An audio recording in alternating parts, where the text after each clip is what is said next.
Afternoon family, কেমন আছেন? আশা করি আপনারা সকলেই ভালো আছেন। তো আজকে হলো সানডে, আর আমরা সানডেতে দুজনেই প্ল্যান করলাম যে একটু স্মার্ট বাজারে বাজার করতে যাই। কিছুই না, শুধু ঘরের একটু খাওয়া দাওয়ার জিনিস কেনাকাটা করব। কেক কেক তো বেশিরভাগ আমরা বাজার থেকে কেনাকাটা করি, কিন্তু কখনো কখনো এমন স্মার্ট বাজার থেকেও বা বিশালের থেকেও আমরা বাজার অনেক সময় করি। বিজি শিডিউলের মধ্যে কখনো কখনো দুজনের সাথে সময়ও কাটানো যায়, আবার কখনো কখনো নতুন নতুন খাওয়ার আইটেমও দেখা যায়, এটি হয়তো মার্কেটে অ্যাভেলেবেল থাকে না। হলো সুইটকর্ন। আমার ছেলে সুইটকর্ন খেতে ভীষণ পছন্দ করে। নেক্সট সময় মনেও থাকে না কি নেওয়া যায় বা কি নেওয়া যায় না। রিটেল স্টোরে এটাই একটা মজা যে সব কিছু সাজিয়ে রাখা হয়, সেটা দেখে দেখে নিজে নেওয়া যায়, তাই কি না? বাজারে খাওয়ার আইটেম কিন্তু ভীষণ স্টক করে রেখেছে। সব জায়গায় খাওয়ার স্টক বেশিই থাকবে, কারণ সামনে আবার ভোগালী বিহু আসছে, তাই না?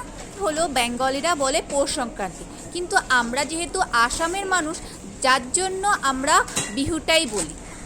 মিস্টার হাব্বি হলো ব্রাউন রাইস দেখছে। ব্রাউন রাইস কে কে আপনারা খেয়েছেন? আমরা কোনোদিনও ব্রাউন রাইস খাইনি, তাই ভাবছি ট্রাই করব একটু ব্রাউন রাইস। দেখেন এগুলো গুড় কি সুন্দর করে বানিয়েছে, সত্যিকারে গুড়গুলো দেখতে একবারে চকলেটের মতন দেখা যাচ্ছে, তাই কি না? 245 49 গ্রাম 45।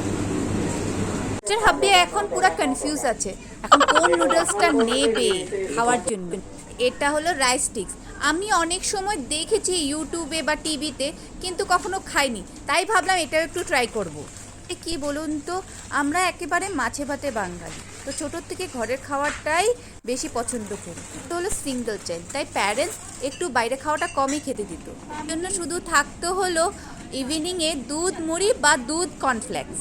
হলো ও নানারকম জায়গায় গিয়ে নানারকম খাবার ট্রাই করতে করতে সে নিজেও বানাতে ইচ্ছে করে। কখনো কখনো ছেলেও বড় হচ্ছে, তাই একটু নানারকম খাওয়া খেতে শিখছে।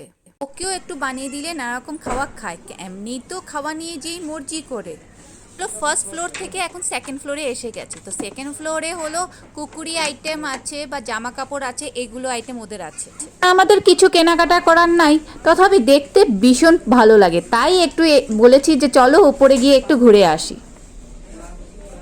এখানে কার্টেনগুলো না বহু সুন্দর সুন্দর। কিছু দরকারি কিছু পছন্দ হয়, তাই পরেও এসে কেনা যাবে, তাই একটু দেখে যাই। তো বেশি আমার ছেলের জন্যই কেনাকাটা করতে ভীষণ পছন্দ লাগে, কারণ এখন ওর বাড়তি শরীর, যার জন্য ফট করে করে সব কিছু যাই কেনা হয় ফট করে ছোট হয়ে যায়। চলুন আজকের জন্য এটুকুনি। এখন মিস্টার হাব্বি বিলটা পেমেন্ট করে নোক, তারপরে বাড়িতে যাওয়ার পালা। চলুন, ভালো থাকবেন, ভালো রাখবেন, আর হ্যাঁ, যদি আমার ভিডিওটা ভালো লাগে তাহলে একটা লাইক করে কমেন্ট দিয়ে পাশে থাকবেন।